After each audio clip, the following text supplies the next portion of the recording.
You said you met Malcolm at 16. Tell us the whole experience. And that's why when he was assassinated, I immediately went to join his organization. And I didn't just join, I became the leader of the mosque. I became his sister's chief bodyguard and an officer of the OAAU, all at age 21. Now, if you know, I'm a consultant to a movie series called The Godfather of Harlem, starring Forrest Whitaker. So I'm the primary historical consultant. So when you see that, you're seeing my mind. He had gotten close to Fidel Castro and Ernesto Che Guevara.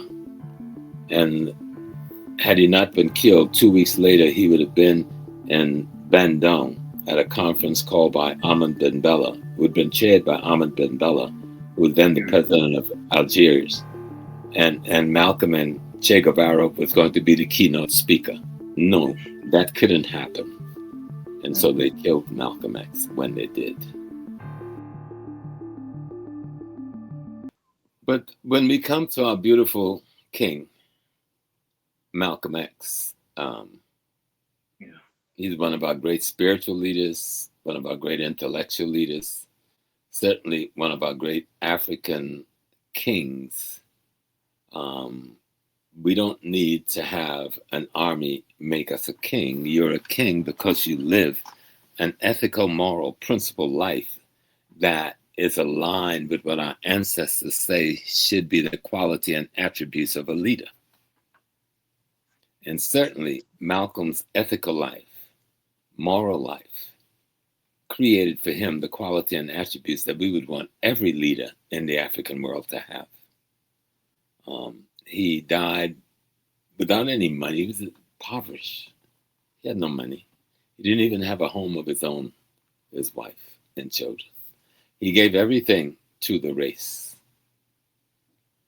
for freedom.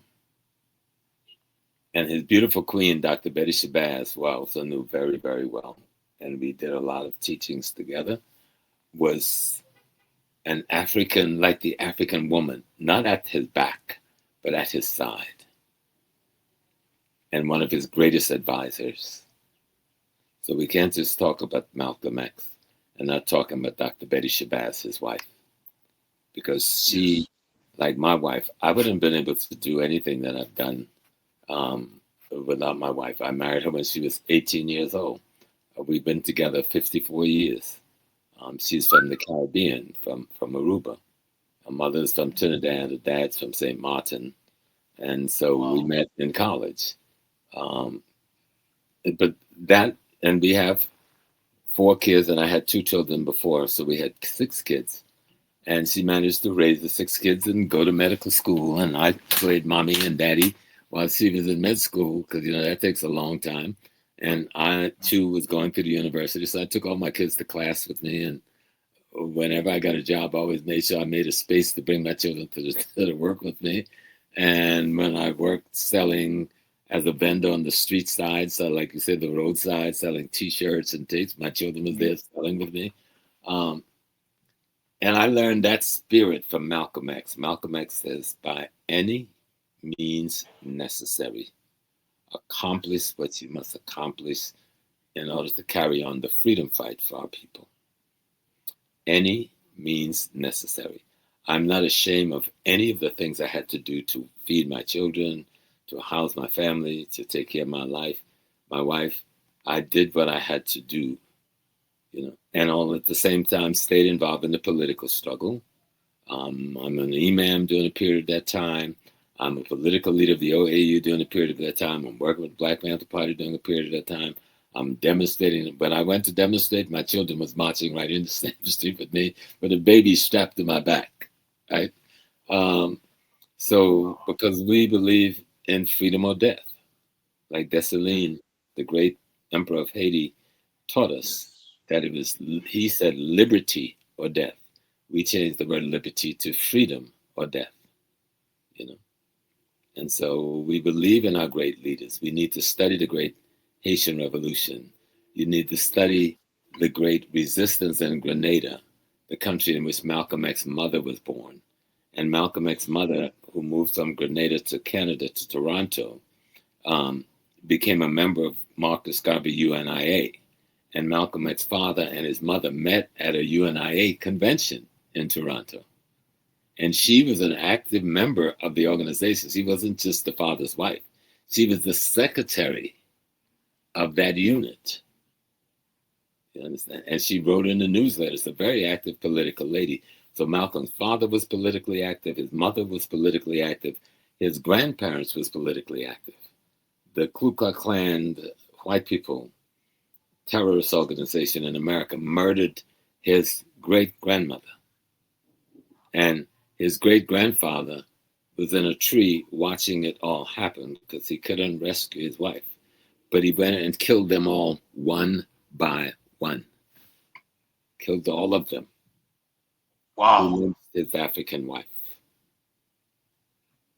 And he himself would be killed by the Union Army when he tried to cross from the Confederates border into the Northern Army border, and they thought he was hostile and they shot him to death. But it is out of that crucible that Malcolm X is born.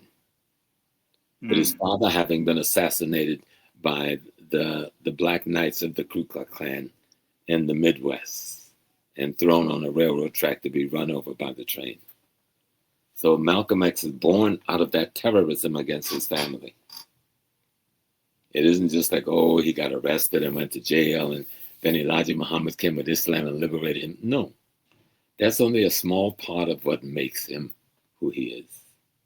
You know, he was raised in a house after his mother was taken away when he was preteen. His sister Ella, his auntie Gracie, and his auntie Sarah, those three Black African women from Georgia, raised him. They did more to create the man than Elijah did. What Elijah did was gave him a forum to demonstrate his creation. And he did a good job with it. You know? And so Malcolm X became, and him and Dr. King were not enemies. The white press always tried to say that. But thank God that Andrew Young, who was Dr. King's top lieutenant, has lived long enough to tell the story. And he says, no, Dr. King and Malcolm would meet, and they secretly says, we will be antagonists. Deliberate public antagonists. So we can get the work done. And thank God Congressman Young has lived long enough to tell us the story, because no one except Dr. King and Malcolm know that story except him. Yeah. Okay. And so Malcolm studied Africa. He was one of the first persons in America to call out that the CIA had murdered Patrice Lumumba. Yeah. That's part of why he was killed, because he was very much on top of exposing the CIA for the murder of Patrice Lumumba. He had gotten close to Fidel Castro and Ernesto Che Guevara. And had he not been killed, 2 weeks later, he would have been in Bandung at a conference called by Ahmed Ben Bella, who had been chaired by Ahmed Ben Bella, who was then the president of Algiers. And Malcolm and Che Guevara was going to be the keynote speaker. And the U.S. State Department couldn't let that happen, so they killed him when they did, to stop him from speaking. Everybody say, oh, they're trying to stop him from speaking at the UN. The UN was nothing. The UN has no real influence, just like it has none today. It didn't have any then. It had less then. It was a nice public affairs statement. That would have been a good public affairs promotion. But the conference in Bandung, to have Che Guevara and Malcolm X, the keynote speaker, and it's chaired by Ahmed Ben Bella, no, that couldn't happen. And so they killed Malcolm X when they did. You know, because when he organized the OAAU to be a twin to the O.A.A.U, he didn't do that just for North America.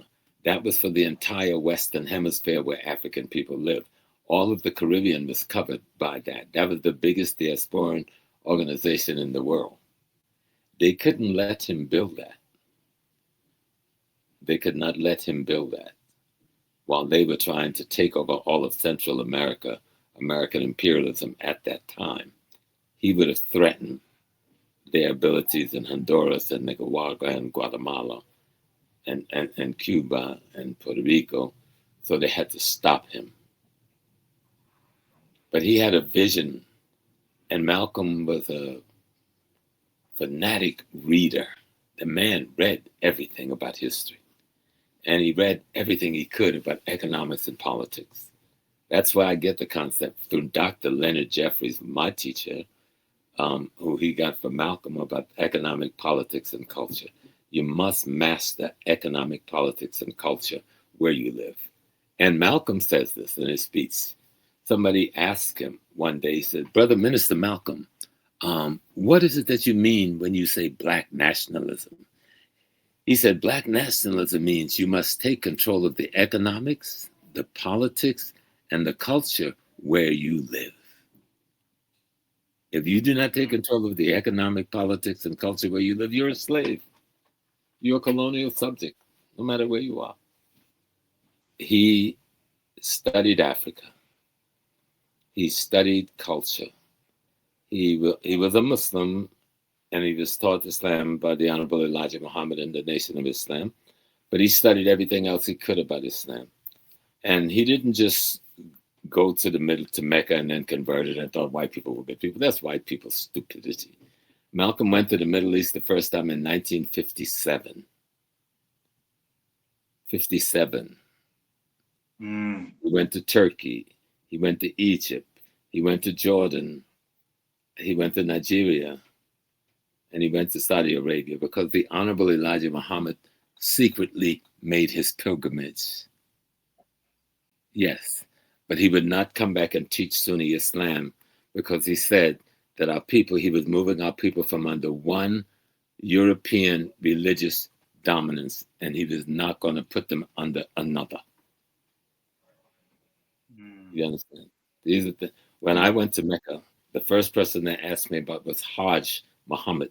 And I didn't know what they were talking about because I didn't know the old man had made his pilgrimage.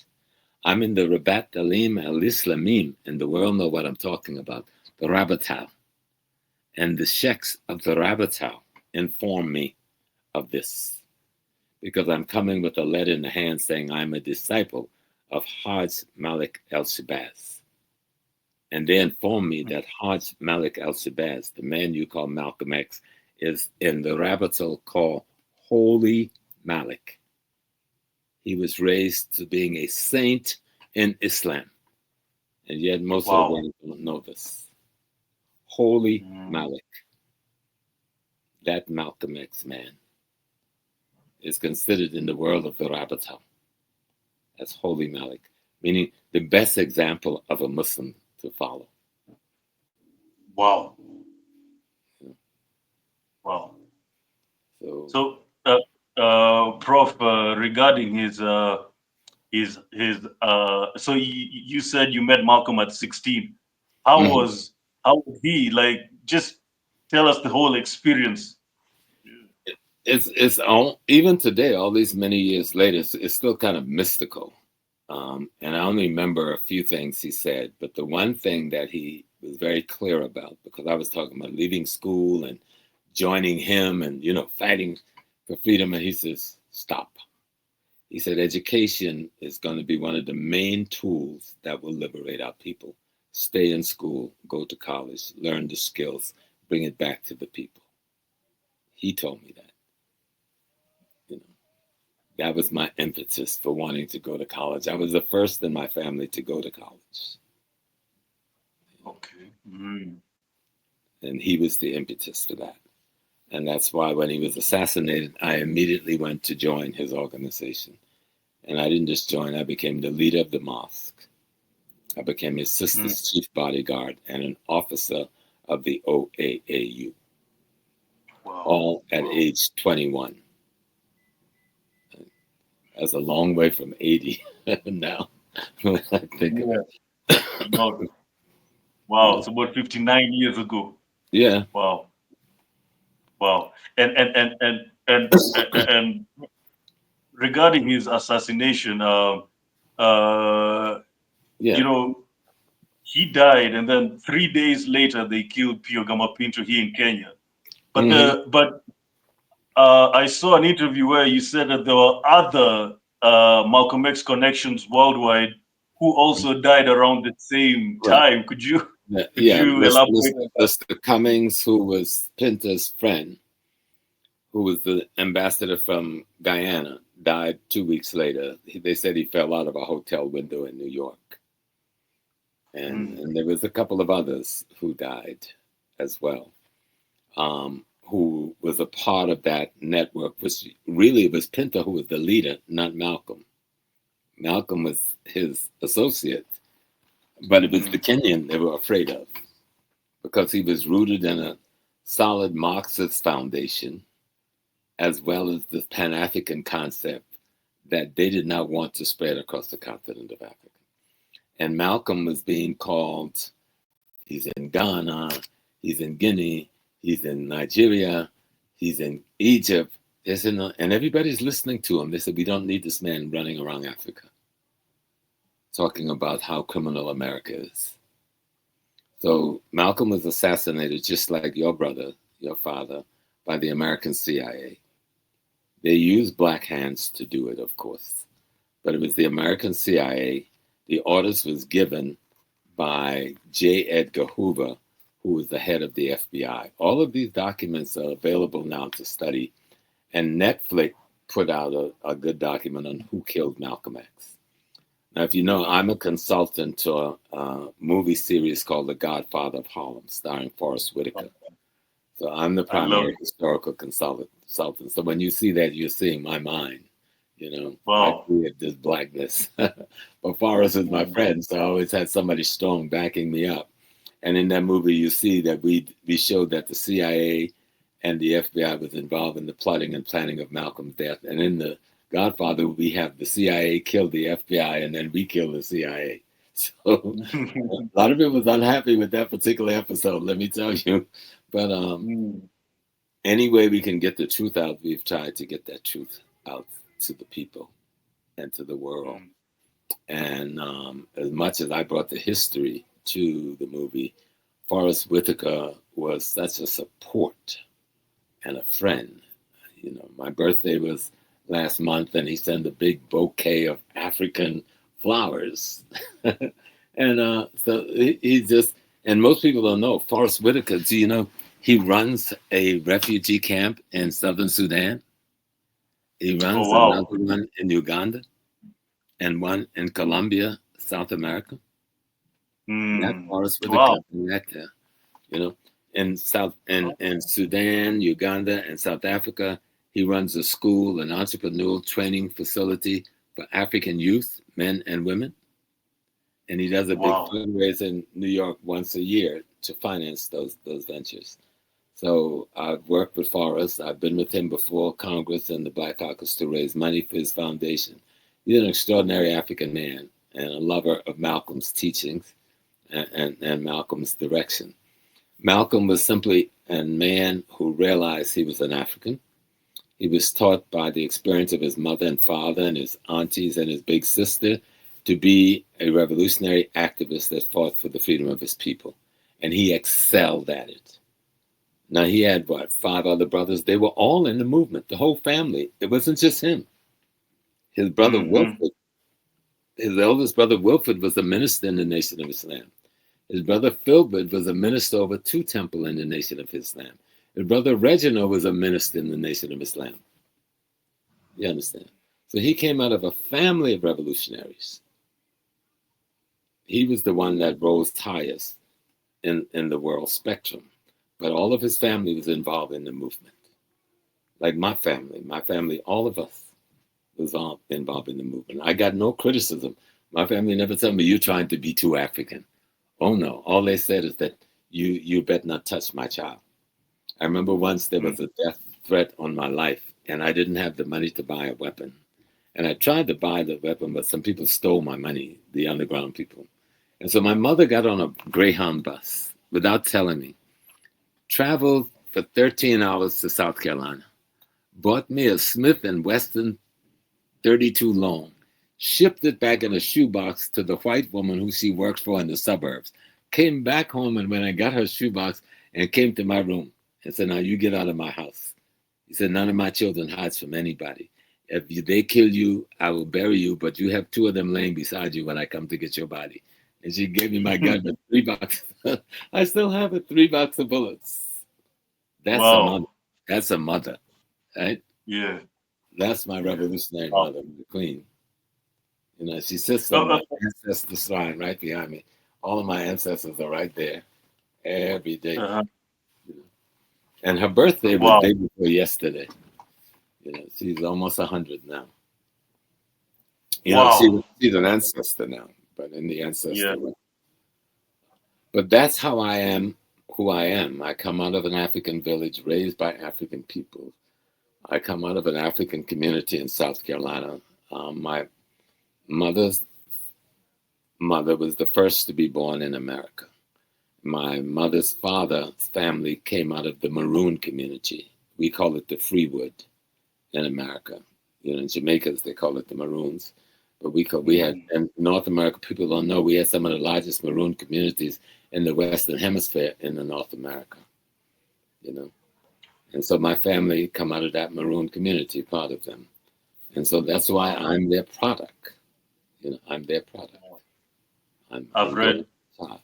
Yeah. I've read so much about Nanny of the Maroons. I love the Maroons. Oh my. Mhm. I love On them. every island here, except one or two like Barbados that didn't have any mountains, you had Maroons. And even in Barbados, without having the mountains, you still had the Maroons right in the open, right in the field, because they were Maroons in their minds. Mm. You know, they would work hard during the day and burn the fields down at night. You know, Mm. burn the sugar Prof. cane by night. Yeah. But Prof, you spoke about Godfather of Harlem, and you see Bumpy Johnson being so close to Malcolm, and also, I mean, speak to the relationship between Yeah. Bumpy and Malcolm. Yeah. Well, when you see that picture, like I said, I'm the consultant. I'm the historic consultant on the picture. Um, Bumpy and Malcolm was really that close, closer than we even show in the movie. Every Sunday Oh. they played chess together. Bumpy would go, Malcolm would go to Bumpy's house, and they played chess. Bumpy Johnson beat Fisher. You remember Mr. Fisher, who was the American world champ during that time? Well, Hmm. Bumpy Johnson defeated him at chess. Bumpy Johnson used to go to poetry writing school with Langston Hughes. He wrote poetry. Mm. He was a businessman. The only avenue that we had for making money was what you call the underworld. Mm. And so he mastered that. Drugs came at the end of his life, but most of his life he ran the what they call the policy or the numbers system. And Mm. that he got into through Madame St. Clair, who was the sister. The queen was from the Caribbean. And she started that numbers system in New York. And Bumpy Johnson joined her as a young man and helped her develop that into a multi-million-dollar enterprise.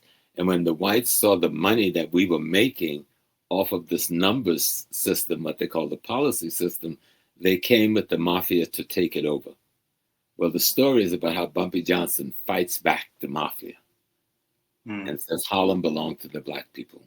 You won't Yeah. take it. And then at that same time, when he came out of prison after 10 years in prison, the mafia had brought narcotics into the community, heroin. And so it shows him fighting to take control of the heroin trade so that he could control Harlem and not the whites. And he's very close also with Adam Clayton Powell, who was the big political leader in the community and civil rights leader at that time, played by Giancarlo Esposito, another Mm. beautiful actor. And then Mm. the young man that played Malcolm in the first part, Nigel Mm. Platts, who you thought was Malcolm X. The guy was so darn good. Um, Yeah. and so we would sit up at nights, me and Nigel. Nigel would listen to Malcolm's tapes until he fell asleep. And he would never allow them to record him unless I was there on the set. Oh. So I'd be in another part of the studio and I heard, Professor Small, report to set. Professor Small is supposed to set. I was, oh, Nigel was saying, I'm not doing a line unless Small is there to critique me.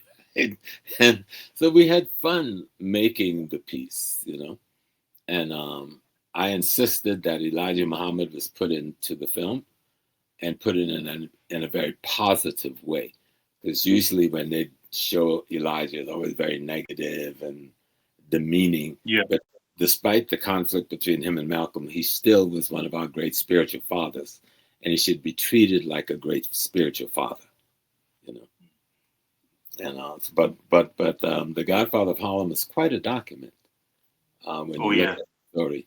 And Bumpy Johnson and Malcolm X was truly friends in real life. They were very close friends. And, you know, we also had Muhammad Ali presented in the piece, and him and Ali was very close friends.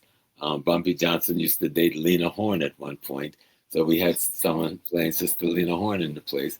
And then he used to date the white woman, one of the Vanderbilts. I don't know who was it, Gloria Vanderbilt, one of those big Vanderbilt rich ladies. Um, and see, that was interesting because the plantation village I grew up on was owned by the Vanderbilts. So, why do you think?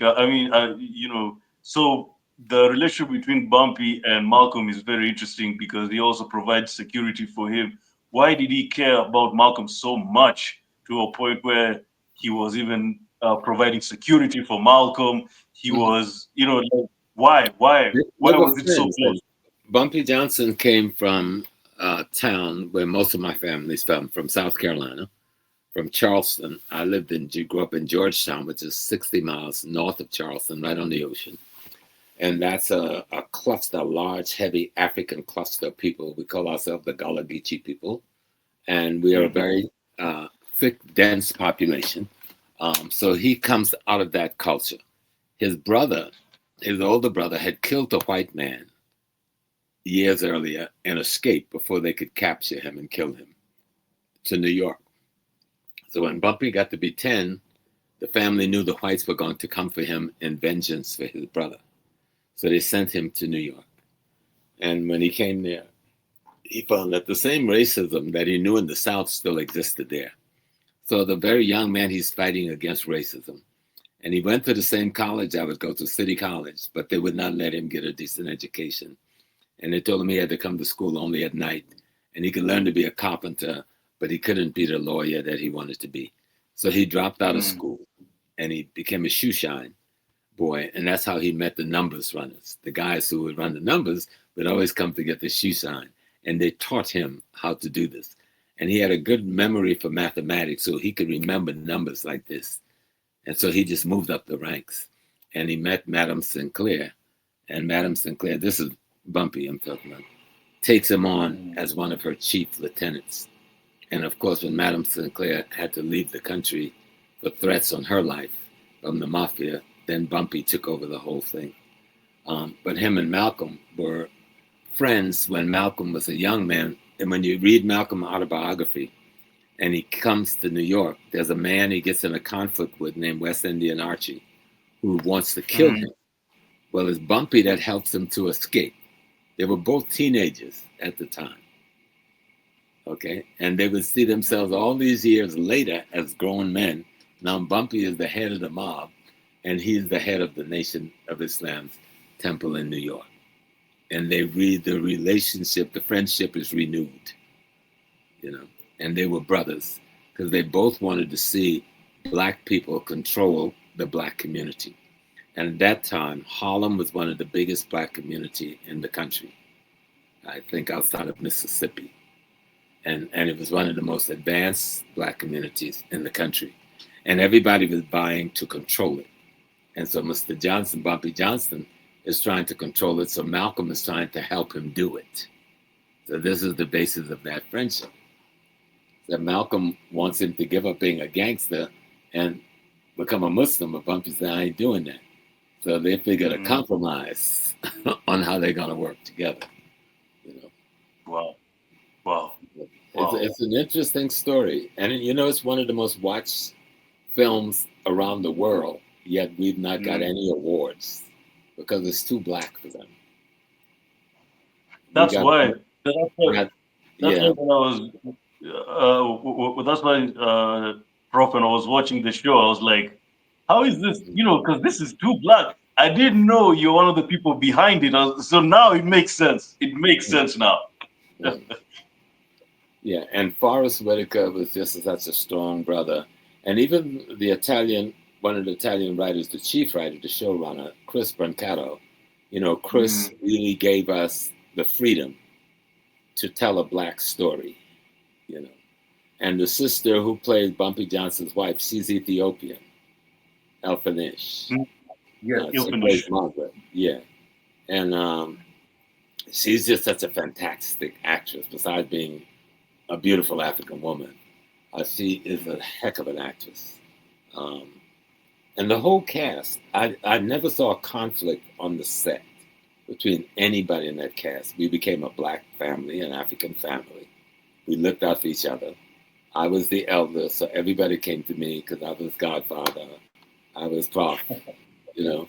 And so we all got to be good friends because we were trying to tell a story about our people, about two, three really very significant leaders in our community, and we wanted that story to be told well. And even though we don't get the awards and accolades we deserve, I think we more than deserve, we told the story and the world saw the story. And they couldn't stop that part of it, you know? They couldn't stop Wow. that. Well, Prof, wow, well, thank you so much for being. Yeah, that's why when I was watching this show, I was like, who is a consultant? So I did know, man. So thank you so much.